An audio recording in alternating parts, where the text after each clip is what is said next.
यकीनन हुजूर के आने से पहले औरत का जो हाल था वो दुनिया जानती है। औरतों पर किस दर्जा ज्यादती होती थी।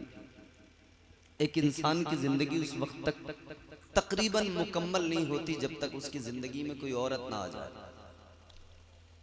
इंसान को, मर्द को घर वाला नहीं कहते, बाहर वाला, लेकिन औरत को घरवाली कहा जाता है, क्योंकि घर औरत के बगैर सूना होता है। घर औरत के बगैर घर नहीं होता। औरत घर को खुशियों से भर देती है, औरत घर को घर बना देती है। मगर यही औरत थी, इस औरत का कोई वकार नहीं था, इस औरत की कोई वैल्यू नहीं थी, कोई इज्जत नहीं थी। इसे इज्जत मिली है तो मुस्तफा के कदमों की बरकत से मिली है। बेशक औरत को मकाम और मर्तबा मिला है तो मुस्तफा की जूतियों का सदका है। हुजूर नहीं आए थे तो जिंदा दबाया जा रहा था बेटियों को। हुजूर नहीं आए थे तो औरतों को एक तरह से बस इतना कि जागीर समझा जाता था। कोई जज्बात औरत के लिए मर्द के दिल में नहीं थे, एहसासात मर चुके थे। ये मेरे हुजूर ने दुनिया को मिजाज दिया और फिक्र दी कि आज एक घर को मुनव्वर करने के लिए एक औरत की जरूरत जरूर पड़ती है। ये शादी का मुबारक मौका है। औरत को पहले समझे कि औरत क्या है, फिर इंशाअल्लाह शादी पे जरा सी बात करते हैं। औरत का माना क्या है? औरत कहते छुपाने वाली चीज को, जिसको छुपाया जाए। औरत का लुग़वी माना ही यह है कि इसे छुपाया जाए। इसीलिए आपने सुना होगा कि अपने इमाम साहब की ज़बानी या दीगर उलमा की ज़बानी कि नमाज की शर्तें जब बयान की जाती हैं तो फरमाया कि एक शर्त ये भी है जिसको सतरे औरत कहते हैं, यानी वो जिस्म का हिस्सा जिसका नमाज में छुपाना जरूरी है। तो मर्द के लिए वो हिस्सा क्या है? नाफ से लेकर घुटनों तक, यानी इसका छुपाना हर हाल में फर्ज है। इतने हिस्से को छुपाए बगैर किसी भी सूरत नमाज का तसव्वुर मुमकिन नहीं है। ये उस सूरत में है कि जब इंसान के पास कपड़ा ही ना हो, कुछ भी ना हो, तो कम से कम इतना तो हो सके कि यहाँ नाफ से लेकर और घुटनों तक के जिस्म को छुपाकर नमाज अदा कर ले।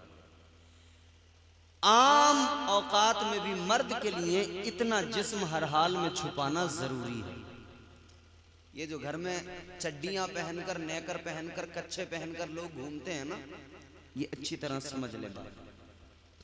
बेहयाई इतनी हो गई, शर्म और गैरत का पता ही नहीं रहा। भाई लोग ट्रेनों में सफर कर रहे हैं तो नेकर पहने हुए, हवाई जहाज में सफर कर रहे हैं तो नेकर पहने हुए। अल्लाह कैसी आफत आई। कभी पहनेंगे तो गर्मी में 3-3, 4-4 कपड़ों वाला वो सूट पहन लेंगे, अंदर बनियान होगा, ऊपर से शर्ट होगी, फिर उसके ऊपर एक सदरी होगी, फिर उसके ऊपर से एक कोट होगा, उसे 3 पीस का नाम दिया गया। कभी गर्मी में, बिल्कुल सड़ी गर्मी में 3 पीस पहनेंगे, और कभी हालत ये है कि जितना छुपाना जरूरी है उतना भी नहीं छुपाएंगे, कच्छों में टहलते नजर आएंगे। कुछ आदमियों को ये शऊर नहीं, घर में औरतें वो कच्छे पहने पहने घर में टहल रहे हैं, नेकर पहने पहने वही नहा रहे हैं। ये बिल्कुल दुरुस्त नहीं है। ताजदारे मदीना वालिए कायनात मुस्तफा करीम के गुलामों, जरा जहन करीब करो और तवज्जो से मेरी बात को सुनो। ये तुम्हारे मेरे आका की शरीयत है, किसी के बाप का मजहब नहीं, किसी के बाप का दीन नहीं। इस मजहब इस्लाम में तबीयत नहीं चलती, मुस्तफा की शरीयत चलती है। और मुस्तफा की शरीयत ये है, नाफ से लेकर घुटनों तक इतना जिस्म हर हाल में छुपाना जरूरी। ये तो मर्द के लिए सतरे औरत, लेकिन औरत का सतरे औरत, औरत तो नाम ही उसका औरत है, मतलब उसका पूरा वजूद ही छुपाना जरूरी है। सर के बाल से लेकर पैर के नाखून तक सारे वजूद को छुपाना जरूरी, सारे जिस्म का पर्दा जरूरी। सर के बाल से लेकर पैर के नाखून तक। आप अपने घर में पैसों को कहां रखते हैं? यूं ही तो नहीं छोड़ देते। 1 लाख रुपए हैं, बाहर अलमारी में रख के छोड़ दी, बाहर चारपाई पर रख के छोड़ दी। नहीं छोड़ते ना, ऐसे कोई उठा लेगा। उनकी बड़ी हिफाजत किया करते हो, माल दौलत को छुपा कर रखते हो, घर में भी किसी को पता न लग जाए। खौफ ये होता है घर में भी पता लगा तो भरोसा किसी का नहीं, कब कौन चुरा ले। कितने मामले सामने आते हैं, बहू कहती है मैंने अपने कुंडल रखे थे, पता नहीं कहां चले गए, गायब। सास कहती है मैंने 2000 अलमारी में रखे थे, पता नहीं कहां चले गए। कहीं बहू हाथ साफ करने वाली है तो कहीं सास का हाथ बहुत तेज चलता है। मगर याद रखो मेरे अजीजों, तिजोरियों में माल छुपा के रखा जाता है, खजाना छुपा के रखा जाता है। ये दुनिया की दौलत जिसको कहा गया ये मैल है, ये हाथों का मैल छुपा के रखते हो। और जो अल्लाह ताला ने तुम्हें दौलत अता की है औरत की शक्ल में, जो अल्लाह ने खजाना अता किया है बेटी की शक्ल में, उसको छुपाना सबसे ज्यादा जरूरी था। लेकिन आज वो औरतें बेपर्दा हैं, आज वो खवातीन बाजारों में, रास्तों में, शाहराहों में बेपर्दा नजर आती है। सबसे पहले ये समझ लो, औरत का छुपाना जरूरी, औरत का पर्दा जरूरी। औरत को सलीका इस्लाम ने दिया, इज्जत भी इस्लाम ने दी। आज नारा लगाया जा रहा है बेटी पढ़ाओ बेटी बचाओ, लेकिन साथ साथ में कभी जबानें फिसलती हैं, लोग और कुछ भी कहकर गुजर जाते हैं, पढ़ाने की जगह लफ्ज कुछ और ही आ जाता है। लेकिन मेरे अजीजों गौर करो, ये आज कहते हैं बेटी पढ़ाओ बेटी बचाओ, लेकिन ये 2 नारे नहीं है, इस्लाम ने 3 नारे दिए, मुस्तफा जाने रहमत ने 3 नारे दिए। किस दौर में दिए? उस दौर में दिए जब बेटियों को दफन किया जा रहा था, जब बेटियों को जिंदा दरगोर किया जा रहा था। ताजदारे मदीना ने ऐलान किया, ऐ अरब के लोगों, ऐ मक्के वालों, ये बेटियां जिनको तुम जिंदा दफन कर दिया करते हो, इन बेटियों को बचाना भी जरूरी है, इनको पढ़ाना भी जरूरी है। और तीसरा नारा दिया, इनकी हिफाजत करना, इनको रखाना भी जरूरी है। पहले बचाना है, फिर पढ़ाना है, फिर हिफाजत करना है। अपना माल रखाते हो ना, पहरेदारी। मर्द को अल्लाह ने औरत पर हाकिम इसीलिए बनाया है कि वो औरत का पहरेदार बन जाए। एक औरत बाजार में निकली, आगे आगे उसका शौहर चला, या आगे आगे उसका भाई चला, या आगे आगे उसका बाप चला, तो मेरी बहनों ये न समझना कि ये क्या परेशानी है। घर से बाहर निकले तो कभी अब्बा साथ आगे आगे चलेंगे, कभी भाई आगे आगे साथ चलेगा, अकेले को नहीं जाने देते, कभी आगे आगे शोहर जाएगा। तो इसको परेशानी का बाइस न समझना, बल्कि ये बात याद रखना, भेड़िए बहुत ज्यादा हैं, हमला करने को तैयार बैठे हैं।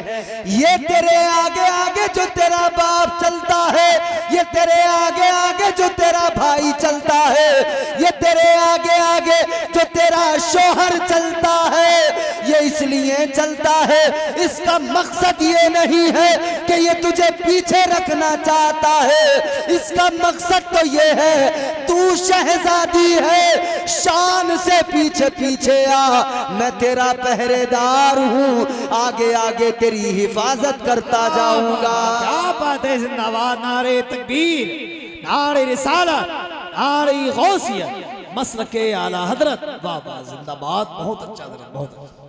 तू कोई आइसक्रीम नहीं है कि धूप में पिघलती रहे, टपकती रहे, लोग देखते रहे, उनकी जबानों से लार टपकती रहे। नहीं, तू शहजादी है।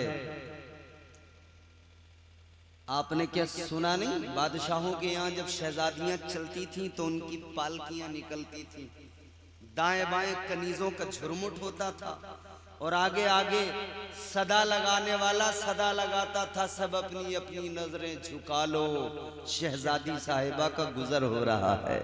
आज ये शोहर, ये भाई आगे चल के यही तो दुनिया को बताता है, ऐ दुनिया के लफंगो अपनी नजरें झुका लो, जुर्रत न करना, वरना ये याद रखो कि इसके आगे आगे इसका भाई इसका पहरेदार बन के चल रहा है। औरत को इज्जत इस्लाम ने दी है, औरत को इज्जत मुस्तफा की शरीयत ने दी है। औरत को बोझ न समझा जाए, औरत को कमतर न समझा जाए। हुजूर ने नारा दिया, बेटी बचाओ, बेटी पढ़ाओ, फिर बेटी रखाओ, इसकी हिफाजत करो। ताजदारे मदीना वालिए कायनात के गुलामों, मगर रोना आता है अपनी हालत पर, अफसोस होता है अपनी हालत पर। जिस नौजवान को अल्लाह ताला ने इन बेटियों का मुहाफिज बनाया था, पहरेदार बनाया था, वही नौजवान आज खुद रीछ बन गए। जिनको अल्लाह ने पहरेदार बनाया था आज उनकी आंखें पाकीज़ा न रही, जिनको अल्लाह ने पहरेदार बनाया था आज उनकी आंखों में हवस नजर आती है। जिनको अल्लाह ने पहरेदार बनाया था, मुहाफिज बनाया था, आज उनकी आंखों की पाकीज़गी चली गई, उनकी आंखों की तहारत चली गई। कहां से गई ये तहारत, कैसे चली गई ये पाकीज़गी?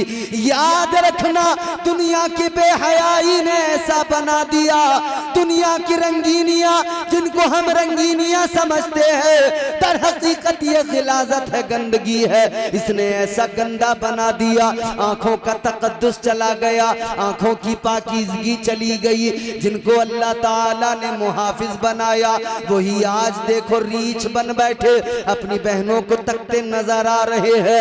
हर गली के नुक्कड़ पे एक मजनू खड़ा है, हर गली के चौराहे पर एक दीवाना खड़ा है, हर गली के नुक्कड़ पर, हर चौक पर एक मजनू अपनी लैला को तलाश कर रहा है।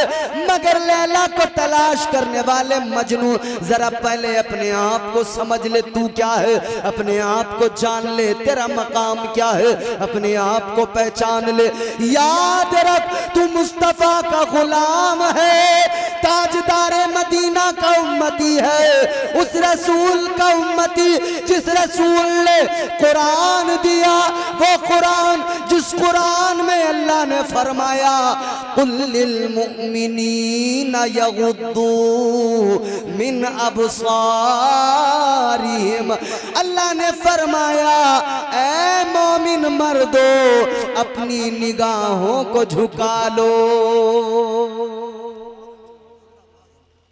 क्या कहा कुरान ने? अपनी निगाहों को झुकाओ। ये जो लैलाएं तलाश कर रहे हो ना, अपनी निगाहों की हिफाजत करो, निगाहों का तकद्दुस बाकी रखो।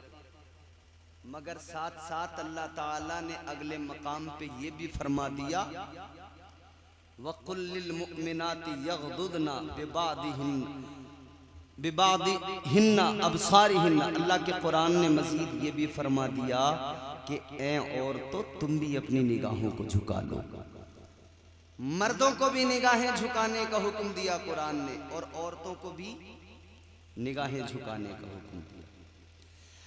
अब जरा जहन करीब करो अजीजाने गिरामीउल कद्र, अल्लाह ताला ने कुरान मजीद में मर्दों को भी निगाहें झुकाने का हुक्म दिया, औरतों को भी निगाहें झुकाने का हुक्म दिया।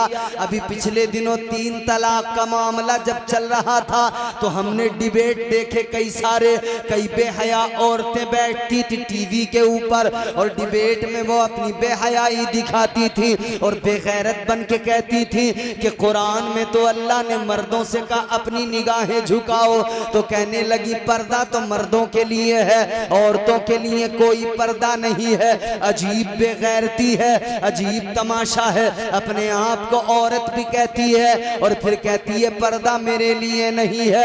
अरे औरत का माना तो यही है कि उसे छुपाया जाए, औरत का माना तो यही है कि उसे पर्दे में रखा जाए। और ये जुमला भी याद रखना, औरत की हिफाजत ही तब हो सकती है जबकि उसे औरत ही समझा जाए और औरत खुद को औरत समझे, पर्दे में रखे।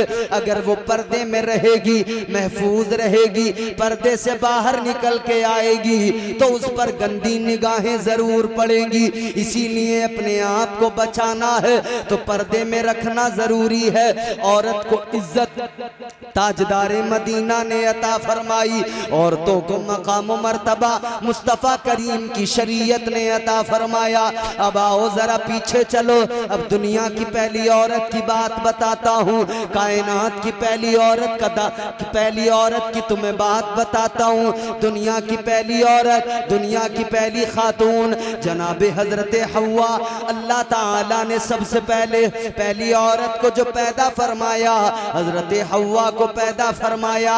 और दुनिया के पहले मर्द का नाम हजरत आदम, पहले इंसान का नाम हजरत आदम।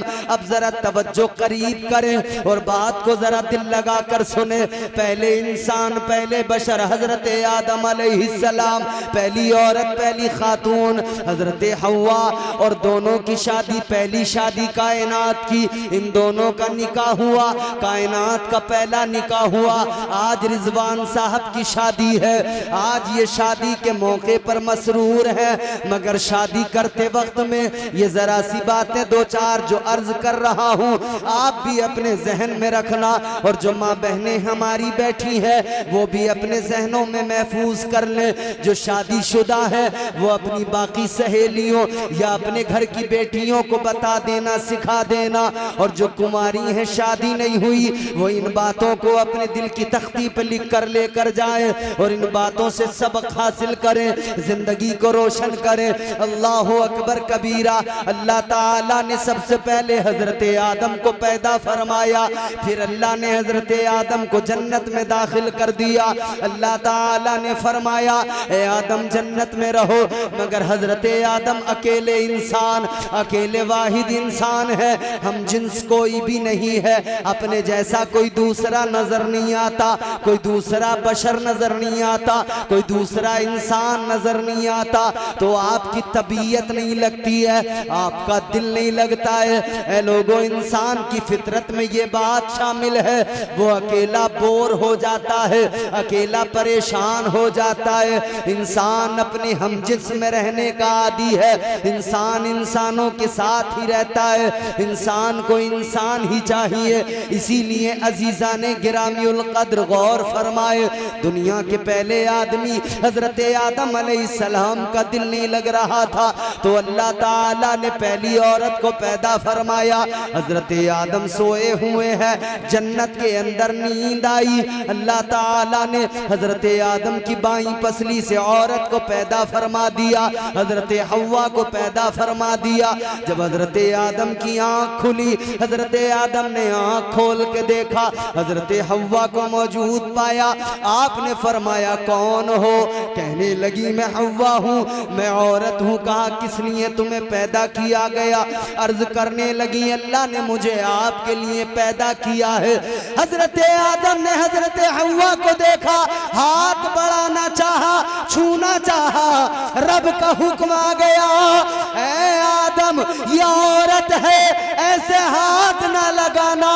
या अल्लाह मेरे लिए ही तो पैदा किया है, तो हाथ क्यों ना लगाऊं? अल्लाह ने फरमाया पैदा तुम्हारे लिए किया है, लेकिन अभी तुम पर हलाल नहीं हुई। या अल्लाह हलाल कैसे होगी? फरमाया तुम्हारा निकाह होगा, पहले तुमको मेहर अदा करना होगा। बगैर मेहर अदा किए हलाल। ये जो जहनों में लोगों के ख्याल आते रहते हैं, निकाल दो। मोहब्बत किसी भी सूरत बगैर निकाह के जायज ही नहीं। एक मर्द एक औरत के दरमियान सिर्फ मोहब्बत उसी वक्त काबिल कबूल है जबकि उन दोनों का निकाह हो जाए। ये दुनिया के पहले आदमी और पहली औरत की विलादत और उनकी शादी के वक्त ही पता लग गया। और यह भी पता लग गया कि इंसान के खमीर में है, औरत को देखता है तो फिर उसका जी चाहता है कि उसके करीब जाऊं। हजरत आदम अलैहिस्सलाम ने देखा तो हाथ बढ़ाना चाहा, छूना चाहा, करीब जाना चाहा, अल्लाह ने रोक दिया। इंसान की तबीयत में, मर्द की तबीयत में ये बात है कि मर्द औरत की तरफ माइल होता है, औरत की रग़बत। मगर यहां ठहर कर एक बात सुनो, अल्लाह ताला ने पाबंदियां लगा दी, रोक दिया। फरमाया ऐसे नहीं, पहले निकाह कर। अगर तुझे कोई पसंद है, तू कहता मुझे मोहब्बत है, तो मोहब्बत तेरी उस वक्त तक काबिल कबूल ही नहीं है जब तक तू निकाह ना कर ले, तो पहले निकाह कर। आगे बढ़े मेरे अजीजों, एक बात और तवज्जो से सुने। अल्लाह ताला ने हजरत आदम को पैदा किया तो मिट्टी से पैदा किया, जमीन से मिट्टी मंगाई, फरिश्ते को जमीन पर भेजा, सैयदुल मलाइका आए, जमीन से मिट्टी उठाना चाहते हैं। जमीन रोई, कहने लगी ऐ फरिश्ते, ऐ फरिश्तों के सरदार जिब्राइल, मिट्टी न लेकर जाओ, तुम मिट्टी लेकर जाओगे इंसान बनेगा, इंसान को खिलाफत अर्जी मिलेगी, जमीन पे आएगा, जमीन पे आएगा तो खूंरेजी करेगा, फितना फसाद करेगा। अर्ज करने लगी रोकर मिट्टी न लेकर जाओ। हजरत जिब्राईल अलैहिस्सलाम को ख्याल आया, तरस आ गया, वापस चले गए। अल्लाह के हुजूर अर्ज किया मौला मिट्टी कैसे लाता? जमीन रोने लगी, मैं मिट्टी न ला सका, मुझे तरस आ गया। अल्लाह ने दूसरे फरिश्ते को रवाना किया, दूसरा फरिश्ता आया, उसने मिट्टी उठाना चाहा, मिट्टी ने फिर वही कहा खुदारा मिट्टी न लेकर जाओ, इंसान जमीन पर खून बहाएगा, इंसान खूरेजी करेगा, मिट्टी न लेकर जाओ। दूसरा फरिश्ता भी मिट्टी लेकर नहीं गया, तीसरा फरिश्ता आया, वो भी मिट्टी नहीं उठा सका, तीसरा फरिश्ता भी मिट्टी लेकर नहीं गया। अजीजा ने गिरामी उल कद्र गौर फरमाइए, फिर अल्लाह ताला ने चौथे फरिश्ते को भेजा, हजरत इजराइल को भेजा। इजराइल अलैहिस्सलाम आए, जमीन ने कहा मिट्टी न लेकर जाना। इन्होंने कहा तू लाख मना कर मगर मैं जरूर लेके जाऊंगा, मुझे अल्लाह ने भेजा ही इस काम के लिए है, ये काम जरूर करके जाऊंगा। जमीन रोई, इन्होंने एक न सुनी, मिट्टी उठाई लेकर चले गए। अल्लाह ने फरमाया ऐ इजराइल तुम मिट्टी लाए, क्या जमीन ने मना नहीं किया? कहने लगे या अल्लाह जमीन तो रोई थी, जमीन ने तो मना किया था। तो अल्लाह ने फरमाया तुम्हें रहम नहीं आया, तुम्हें उस पर तरस नहीं आया। अर्ज करने लगे ऐ मेरे मौला, ऐ मेरे परवरदिगार, मैं जमीन का रोना देखता तो तेरा हुक्म कैसे पूरा करता? तुम मिट्टी लेकर आए हो, इंसान पैदा किया जाएगा, फिर इंसान को जमीन पे आबाद किया जाएगा। इंसान को बनाने के लिए इस जमीन से मिट्टी को तुमने उठाया, वापस जब इंसान को मिट्टी में मिलाया जाएगा तो अब ड्यूटी भी तुम्हारी लगेगी, जिम्मेदारी भी तुमको दी जाएगी, तुम ही वापस उसकी रूह निकालोगे, तुम ही जाओगे रूह कब्ज करने के लिए। अल्लाह ने टाइटल मलकुल मौत दे दिया, अब यही रूह कब्ज किया करते हैं। अलगरज हजरत आदम की मिट्टी आई, हजरत आदम को अल्लाह ने मिट्टी से पैदा किया, मुजस्समे आदम बना। फिर अल्लाह ने फरिश्तों से कहा सजदा करो, फरिश्तों ने सजदा किया, इब्लीस ने नहीं किया। लेकिन मेरे अजीजों इधर ये हजरत आदम की तख्लीक है, ये हजरत आदम की तख्लीक का प्रोसेस है। जमीन से मिट्टी जाती है, फिर हजरत आदम का वजूद तैयार होता है। लेकिन जब हजरत हव्वा को पैदा किया गया, दुनिया की पहली औरत को पैदा किया गया, अल्लाह ताला ने दुनिया को मिजाज दे दिया, अल्लाह ने कायनात को बता दिया, जमाने को बता दिया, ऐ दुनिया वालों जब मर्द बना मिट्टी मिट्टी जमीन से आई, खुलेआम मर्द का पुतला बना, खुलेआम उसे पैदा किया गया। लेकिन जब औरत बनी तो इसको छुपा कर पैदा किया गया, जन्नत के अंदर पैदा किया गया, किसी को पता न लगे। असल तो इसकी भी मिट्टी है, लेकिन इसको बराहे रास्त मिट्टी से नहीं बनाया, बल्कि आदम की पसली से बनाया गया। हजरत आदम के पसली से बनाकर औरत के पर्दे का ख्याल रखकर अल्लाह ने दुनिया को बता दिया, ऐ दुनिया वालों, इसका नाम औरत है, इसको पैदा करते हुए तुम्हारे रब ने छुपाया है अपने घर में रखते हुए। अब जिम्मेदारी तुम्हारी है, तुमको इसको अपने घर में छुपाना है। नारे तकबीर, नारे रिसालत, मसलके आला हजरत, नारे तकबीर, नारे रिसालत। माशाअल्लाह, बहुत अच्छा जिंदा। बात समझ में आ रही है? शाबाशपुर के लोग हैं, ज़हीन लोग हैं, बात तो समझेंगे। ये औरत की तख्लीक है, अल्लाह ने पैदा भी किया है तो तभी समझा दिया कि इसके लिए पर्दा कितना जरूरी है। इसे छुपा के पैदा किया, आदम को दिखा के पैदा किया, औरत को छुपा के पैदा किया। अब एक बात और सुनो, अब यहां पर मुफस्सिरीन इकराम ने कई वजह बयान फरमाई मजीद इसके अलावा कि औरत को अल्लाह ने जन्नत में ही क्यों पैदा किया, कहीं और भी अल्लाह पैदा कर सकता था। अल्लाह तो उसे कोई रोकने वाला नहीं, जहां चाहता पैदा कर देता। अगर है मिजाज सुनने का थोड़ी देर तो सुनाओ, बोले सुनना चाहते हैं या खत्म कर दें? मैं आपको अब बड़े काम की बातें सुनाने लगा, तवज्जो से सुनेंगे तो महफूज रह जाएंगी बातें। वैसे तो वक्त काफी हो गया, 2 बजने के करीब है।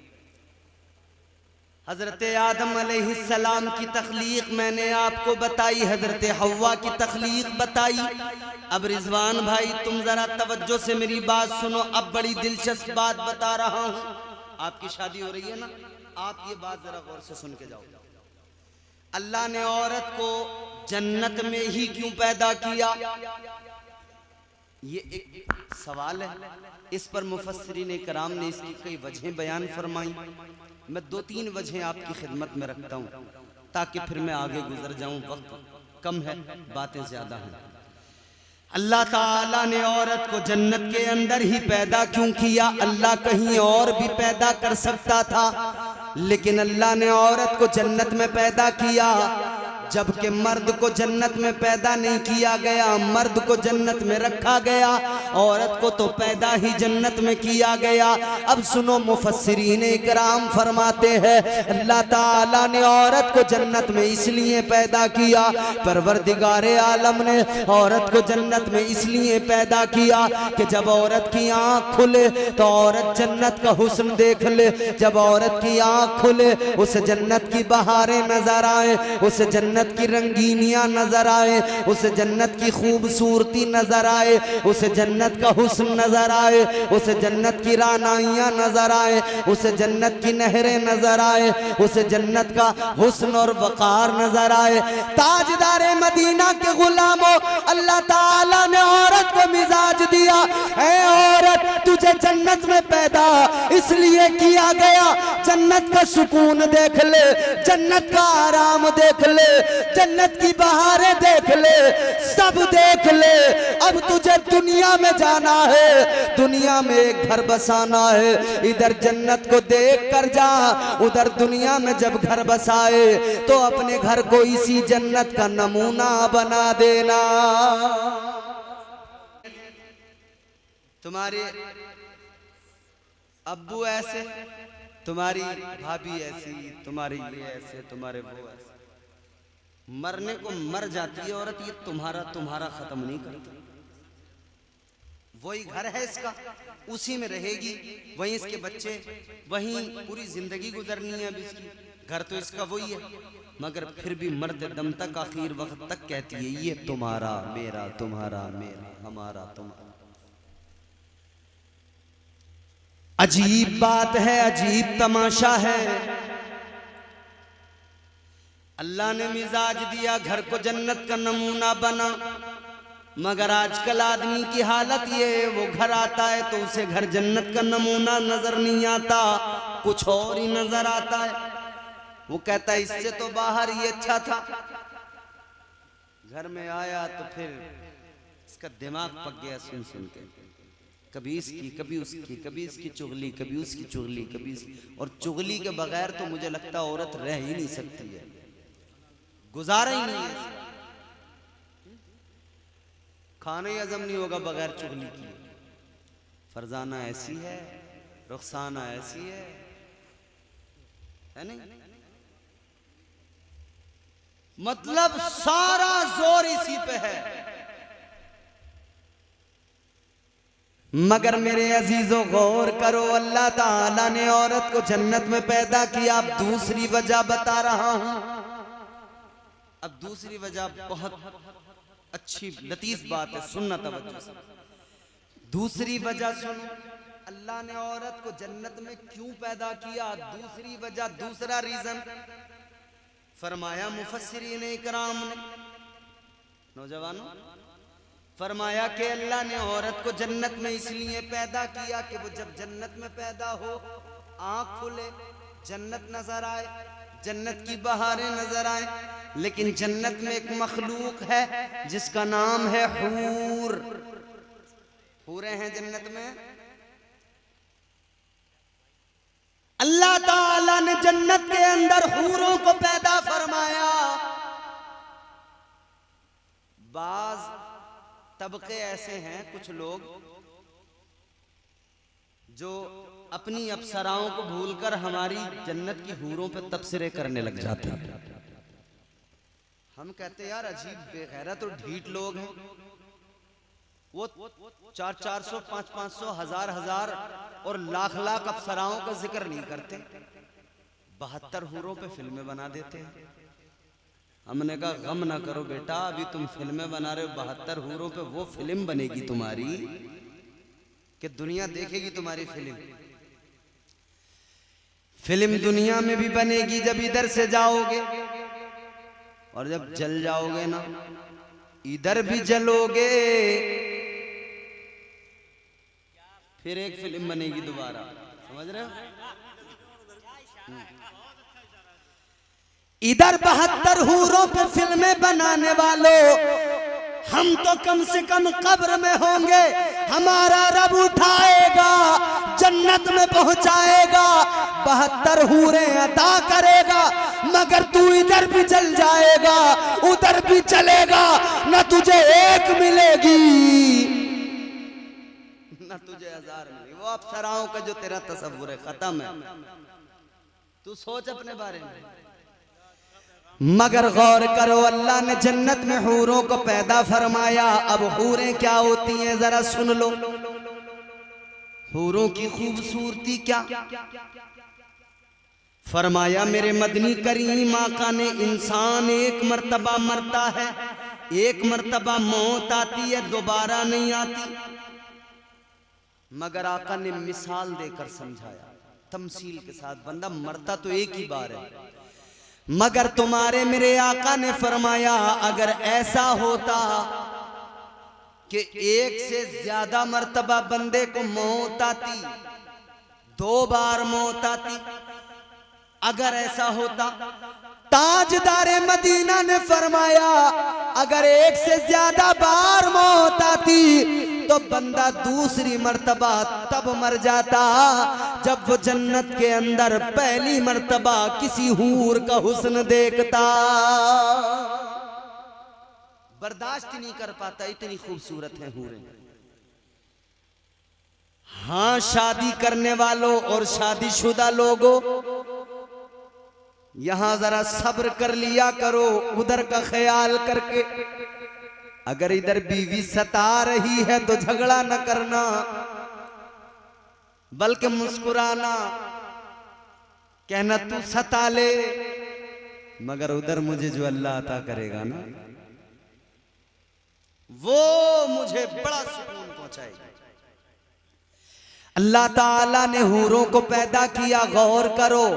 फरमाया मेरे मदनी करीम आका ने हूरों का हुस्न ये होता है, उनकी खूबसूरती ये होती है कि अगर जन्नत की हूर अपनी एक उंगली, जरा सी उंगली, एक जरा सी उंगली दुनिया में जाहिर कर दे तो उसकी उंगली से निकलने वाला हुस्न, उसकी चमक ऐसी होगी कि सूरज की चमक फीकी पड़ जाएगी, चांद की चांदनी फीकी पड़ जाएगी।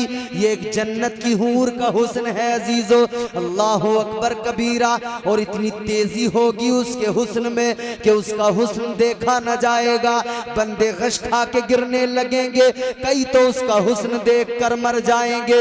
ऐसा हुस्न है जन्नत की हूरों का। मगर अल्लाह ने ऐसे रहना, इनको देख के जा। अल्लाह ताला ने मिजाज कुछ और दिया मगर औरत हो कुछ और गई। अल्लाह ने तो ये फिक्र दी थी कि सज संवर कर खूबसूरत बन के रहना अपने शोहर के सामने, ताकि उसे तुझे देखते ही उसके दिल को सुकून मिले। मगर भाई